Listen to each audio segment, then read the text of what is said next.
Student, आज हम देखेंगे कक्षा 12 का फिजिक्स अध्याय 2 स्थिर विद्युत विभव एवं परावर्तन। ठीक है, सबसे पहले हम लोग विभव के बारे में जानेंगे। विभव क्या होता है और विभवांतर क्या होता है। ठीक है, तो सबसे पहले मैं आपको रिमाइंड कराऊंगा विद्युत क्षेत्र के बारे में। जो हम लोग विद्युत क्षेत्र पढ़ के आए हैं क्लास फिजिक्स का लेसन फर्स्ट में हम लोग जो था हमारा E = F/Q0। ठीक है, ये फार्मूला था हमारा विद्युत क्षेत्र का E = F/Q0। अब इसमें हम लोग Q0 = 1 पुट करते थे। तो इसकी जो परिभाषा आती थी आप लोगों ने सबने पढ़ा है कि एकांक परीक्षण आवेश किसी विद्युत क्षेत्र में जितने बल का अनुभव करेगा उसे हम लोग विद्युत क्षेत्र कहते हैं। ठीक है, सॉरी, एकांक परीक्षण आवेश कितने बल का अनुभव करेगा उसको विद्युत क्षेत्र कहते हैं। जैसे कि मैं बताता हूँ फिर से इसको कि यहाँ पे प्लस Q है। ठीक है, अब प्लस Q अपने आसपास में विद्युत क्षेत्र उत्पन्न करेगा, तो जो विद्युत क्षेत्र उत्पन्न करे वो एक लिमिट सीमा तक रहती है। ठीक है, माना कि उसकी सीमा यहाँ तक है। ठीक, अब यहाँ पे मैं एक परीक्षण आवेश लाता हूँ और वो परीक्षण आवेश जितने बल का यहाँ पे अनुभव करेगा, अगर ये पॉजिटिव है तो ये प्रतिकर्षित होगा और ये निगेटिव है तो आकर्षित होगा। मतलब बोलना ये है कि जितने बल का अनुभव करेगा वही उसकी विद्युत क्षेत्र है। ठीक है, तो इस विद्युत क्षेत्र को आप लोग अच्छे से याद कर लीजिए, ये विभव में भी काम आता है। अब इसमें हमको ये देखना है कि विभव में कैसे काम आता है और हमको ये चीज जानना है कि विभव और विभवांतर में कितना अंतर है। ठीक है, हमको विभव और विभवांतर में परिभाषा सेम लगती है लेकिन सेम नहीं है। ठीक है, कैसे है देखिए कि एक परीक्षण आवेश है आपके पास Q0।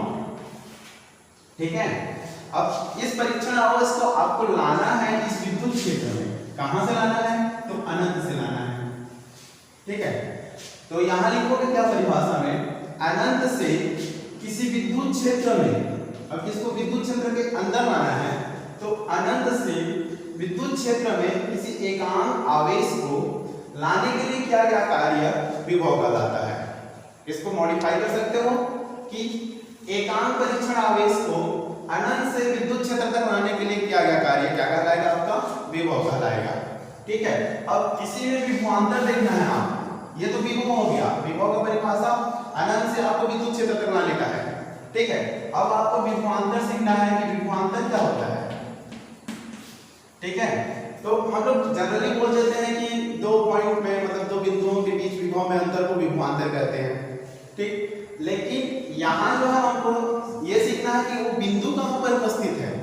कि आप लोग बोलते हो कि दो बिंदुओं के बीच जो विभव में अंतर होगा वो विभवांतर है, लेकिन वो बिंदु कहाँ उपस्थित है? तो वो बिंदु उपस्थित है इस विद्युत क्षेत्र में। ठीक है, जैसे यहाँ पे A है, यहाँ का विभव VA है और यहाँ का विभव क्या है, VB है। तो यहाँ का विभवांतर क्या हो जाएगा, VB - VA। ठीक है, मतलब ये हुआ कि किसी भी आवेश को विद्युत क्षेत्र के अंदर, ठीक है, एक बिंदु से लेकर दूसरे बिंदु तक ले जाने के लिए जो कार्य करना पड़ेगा उसे आप लोग बोलोगे विभवांतर। विद्युत क्षेत्र के अंदर आपको वर्क करना है, न कि बाहर से लाना है। अगर बाहर से लाते हो अनंत से तो वो विभव कहलाएगा और एक बिंदु से दूसरे बिंदु तक लेके जाओगे तो कहलाएगा आपका विभवांतर। ठीक है, इसको नोट कर लीजिएगा। विभवांतर का फार्मूला बार बार पूछा जाता है, परिभाषा याद कर लीजिएगा। ठीक है, इसके बाद हम लोग डेरिवेशन करते हैं।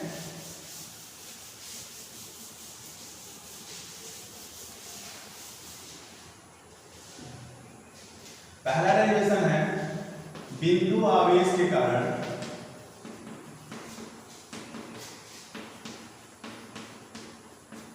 विभव। ठीक है, हमको फाइंड आउट करना है बिंदु आवेश के कारण विभव ज्ञात करना है। तो एक बिंदु आवेश लेना है आपको प्लस Q। तो यहाँ लिख लेते हैं, माना कि एक O बिंदु है। ठीक है, माना कि एक O बिंदु है जहाँ पे प्लस Q चार्ज उपस्थित है। अब इसके कारण हमको विभव ज्ञात करना है। तो यहाँ से R दूरी पर, ठीक है, R दूरी पर एक बिंदु लेते हैं जहाँ हमको क्या ज्ञात करना है, विभव ज्ञात करना है। ठीक, अब उसके पश्चात O से एक X दूरी पर एक बिंदु A लेते हैं जहां पे हमको एक परीक्षण आवेश रखना है। ठीक है, परीक्षण आवेश पॉजिटिव चार्ज होता है, हमेशा याद रखिएगा। ठीक है। और यहाँ पे कौन से बिंदु पर है, ए बिंदु पर, कितने डिस्टेंस पर, तो बोलना ये है कि O से x दूरी पर एक बिंदु ए है जहाँ पे परीक्षण आवेश रखा गया है। अब उसके पश्चात क्या करेंगे, इस परीक्षण आवेश को r दूरी तक लाएंगे। परिभाषा क्या थी हमारा, फिर से आपको नोट दिलाता हूँ, याद दिलाता हूँ कि एकांक धन आवेश को, ये एकांक है, एकांक धन आवेश को अनंत से विद्युत क्षेत्र तक लाने में किया गया कार्य आपका विभव कहलाता है। ठीक है, तो आपको ये जो है ये अनंत में है, ठीक, मानना ये है, यहाँ पे x माने हैं, परीक्षण आवेश में अनंत मानेंगे जब डेरिवेशन करेंगे, लेकिन अभी x दूरी पर है तो हम छोटा सा कार्य करते हैं, a से लेकर b तक लाते हैं। मतलब बोलना ये है कि यहाँ पे एक बिंदु और है b, ठीक है, मतलब आपको लाना है a से लेकर b तक, dx दूरी तक। तो यहाँ आप लिख लीजिए एक लाइन में कि माना कि Q नॉट को A से लेकर B तक लाने के लिए किया गया कार्य, A से लेकर B तक लाने के लिए किया गया कार्य, ठीक है। अब कार्य बराबर होता है बल इनटू डिस्टेंस, ठीक है। तो आप बल यहाँ स्मॉल कार्य कर रहे हैं तो स्मॉल डब्ल्यू लिख देंगे, उसके पश्चात बल और उसके पश्चात डिस्टेंस लिखना है आपको, ठीक है। अब ये देखो यहाँ पे माइनस आ गया, माइनस इसलिए आया कि ये प्लस चार्ज है और इसको भी हम लोग धनात्मक चार्ज माने हैं, ठीक है। और इसको प्लस, ये प्लस प्लस प्लस आपस में रिपल्सन होगा, रिपल्सन मतलब प्रतिकर्षण होगा, ठीक है। और प्रतिकर्षण होने के कारण जो बल होगा वो बाहर की ओर लगेगा, ठीक है। और आप इस वस्तु का डिस्प्लेसमेंट मतलब विस्थापन बल के विपरीत दिशा में कर रहे हो, ठीक, तो ये आ जाएगा आपका माइनस, ठीक है। तो अब यहाँ पे हम बल क्या लिखेंगे, तो बल जो होगा आप कूलॉम के नियम से फाइंड आउट करोगे।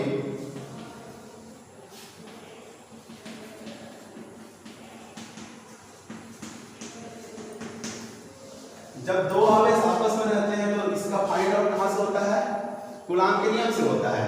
तो यहाँ लिखिए F = 1/4 पाई एप्सिलॉन नॉट। अब यहाँ बल क्या है, Q है, और यहाँ पे बल कौन सा है, Q नॉट है, ठीक है। अब बीच का डिस्टेंस हो जाएगा आपका, देखिए x a और O के बीच का डिस्टेंस क्या है, यहाँ पे x है, तो यहाँ पे आपको बीच के डिस्टेंस लिखना है, ना कि r² उतार देना है। बीच का डिस्टेंस आप लोग लिखोगे यहाँ पे क्या आ जाएगा आपका x²। अब ये वाला समीकरण 1 है, इस समीकरण F1 में f का मान पुट कर दीजिए, तो आपका आंसर आएगा dW = आ जाएगा 1/4 pi epsilon not Q not upon x² into में dx और माइनस चार्ज पीछे तरफ लगा दीजिए, हो गया। अब इसका इंटीग्रेशन करना है, और इंटीग्रेशन किस टर्म में करना है, हमको विभव के परिभाषा को याद रखते हुए करना है कि विभव का परिभाषा कहता क्या है। तो विभव का परिभाषा फर्स्ट कहता है कि आपका एकांक धन आवेश होना चाहिए, दैट मींस Q नॉट को आप 1 पुट करोगे, ठीक है। अब उसके पश्चात क्या कहता है कि जो आपका एकांक धन आवेश है अनंत से लेकर विद्युत क्षेत्र तक आएगा, अनंत से लेकर विद्युत क्षेत्र तक आएगा। इसका मतलब ये हुआ ये आपका आ जाएगा लोअर लिमिट में, ठीक है, और ये आ जाएगा आपका अपर लिमिट में। हमको इंटीग्रेशन जो है लोअर लिमिट में इनफाइनाइट रखना है और अपर लिमिट में r रखना है, और यहाँ पे Q नॉट को एकांक कर देना है।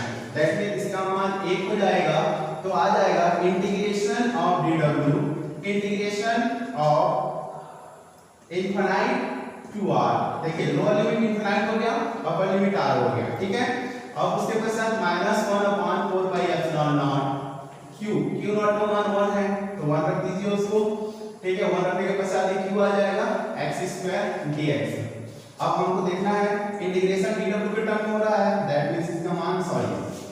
अब यहाँ इंटीग्रेशन dw के टर्म में हो रहा है, अब इस dw को हम लोग w लिखेंगे यहाँ पे, या फिर क्या लिख सकते हैं, देखिए अब कार्य जो है इनफाइनाइट से लेकर विद्युत क्षेत्र तक का हो रहा है, मतलब यही कार्य आपका विभव में चेंज हो चुका है। ठीक है, ये कार्य जो है आपका विभव में चेंज हो चुका है। तो यहाँ पे आप विभव लिख सकते हो या लास्ट में भी लिख सकते हो, मतलब इसको W लेके भी चल सकते हो। W इक्वल टू, अब देखिए यहाँ d x घटक में हो रहा है तो x को यहाँ रखिए, बाकी सब कांस्टेंट हो जाएंगे, तो -q/4 पाई एप्सिलॉन नॉट, ठीक है, integration of infinite to r अब x 1/x² dx हो गया। अब W equal to -q/4 pi epsilon naught, integration कीजिए, इसका इंटीग्रेशन हो जाएगा -x के साथ -2 + 1 अपन -2 + 1, ठीक है, और यहाँ हो जाएगा आपका इनफाइनाइट टू r।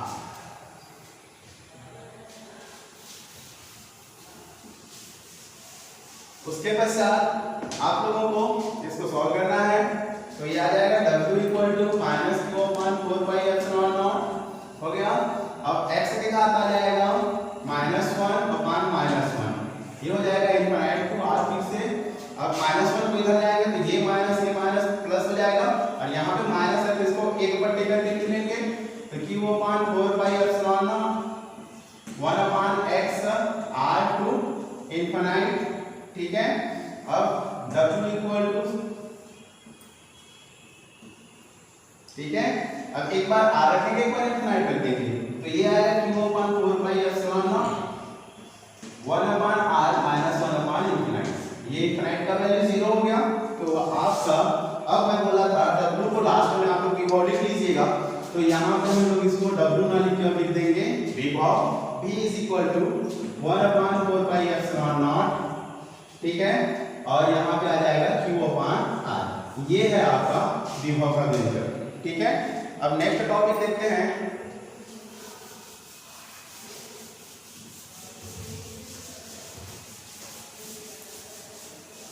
ये था बिंदु और ऐसे का, लेकिन अब यहाँ पे हम लोग वैद्युत विध्रुव आघूर्ण के कारण पढ़ेंगे, ठीक है, वैद्युत विध्रुव आघूर्ण, ठीक है।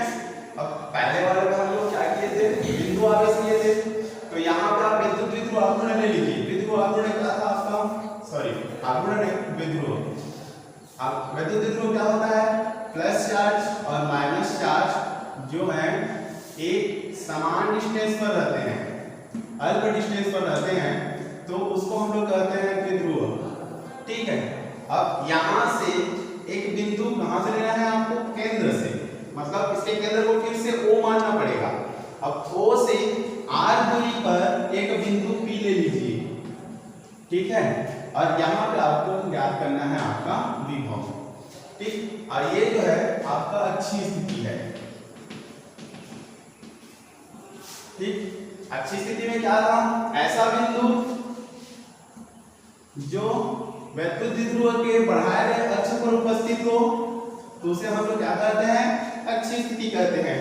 तो P बिंदु जो है बढ़ाए गए अक्ष पर ही रहेगा, इसको हमेशा याद रखिए, और इसका जो डिस्टेंस है O से R होगा, ठीक। और अभी हम लोग विभव का फार्मूला निकाले थे, V is equal to 1/4 pi epsilon naught q/r, इसको अच्छे से याद कीजिए, ठीक है। अब इसके पश्चात इसको हम लोग नामकरण कर देते हैं, ये वाला पॉइंट A है, ये वाला पॉइंट B है, और ये वाला पॉइंट हो गया आपका P, ठीक है। अब देखते हैं, तो प्लस Q के कारण, ठीक है, प्लस Q के कारण विभव, P बिंदु पर विभव आपको याद करना है, तो यहाँ पे सबसे पहला V1 लिख लीजिए। V1 is equal to, formula क्या है आपका, 1/4 pi epsilon naught q/r, r distance था, तो यहाँ पे डिस्टेंस देखिए कितना है, मतलब AP, तो यहाँ पे आपको लिखना है AP, ठीक है। और उसी प्रकार माइनस Q के कारण भी निकाल लीजिए,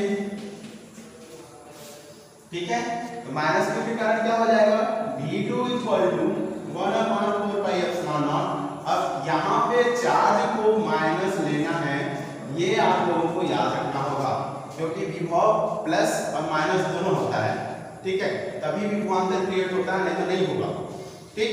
तो यहाँ माइनस लेना है। अब AP और BP निकालेंगे, जैसे हम लोग अच्छी स्थिति में निकाले थे, आप लोगों को याद होगा ए पी बराबर क्या आएगा, यहाँ देखिए टोटल डिस्टेंस r है, यहाँ से यहाँ तक का डिस्टेंस a है, तो r में a को घटा देंगे तो r माइनस a, ठीक है। अब उसी प्रकार b की बराबर क्या आ जाएगा, r प्लस a, ठीक है। अब हमको निकालना है कुल विभव, तो कुल विभव को जोड़ देंगे v1 प्लस v2, सीधी सी बात। तो v1 प्लस v2 निकालने के लिए हमको करना पड़ेगा v is equal to v1 plus v2, ठीक है। तो उसके पश्चात क्या आ जाएगा, v is equal to 1/4 pi epsilon naught, v1 का मान है q अपान ap, ap मतलब r माइनस a, ठीक है। फिर यहाँ पे plus 1/4 pi epsilon naught minus q upon क्या आ जाएगा r प्लस a, b की का मान है r minus r plus a और a की का मान है r माइनस a, ठीक है। इतना आने के पश्चात जो जो हमारा कॉमन है उसको निकाल लीजिए। कौन कौन सा कॉमन है, 4 पाई एप्सिलॉन नॉट दोनों में है, q भी दोनों में है, लेकिन माइनस यहाँ पे है, उस माइनस को यहाँ पे मल्टीप्लाई कर दीजिए, क्या आएगा v इज इक्वल टू, पहले तो कॉमन निकाल लिए q upon 4 pi epsilon naught, ठीक है। फिर आएगा आपका 1 upon r minus a plus into minus is equal to minus 1 upon r plus a आ जाएगा। उसके पश्चात v is equal to q upon 4 pi epsilon naught, इसको क्लियर पूरा कर दीजिए इधर और ये भी इधर, तो ये आ जाएगा आपका r plus a minus r minus a upon r minus a into r plus a, ठीक है। तो v is equal to q upon 4 pi epsilon naught, अब इस माइनस को अंदर मल्टीप्लाई करेंगे तो ये माइनस हो जाएगा और ये प्लस हो जाएगा, ठीक है। उसके पश्चात r r कैंसिल हो जाएगा, बचेगा क्या a, ठीक है। तो यहाँ आ जाएगा ये a plus a equal to 2a और ये हो जाएगा सब सभी का 3 से a minus b, a plus b is equal to a square minus b square, ठीक है।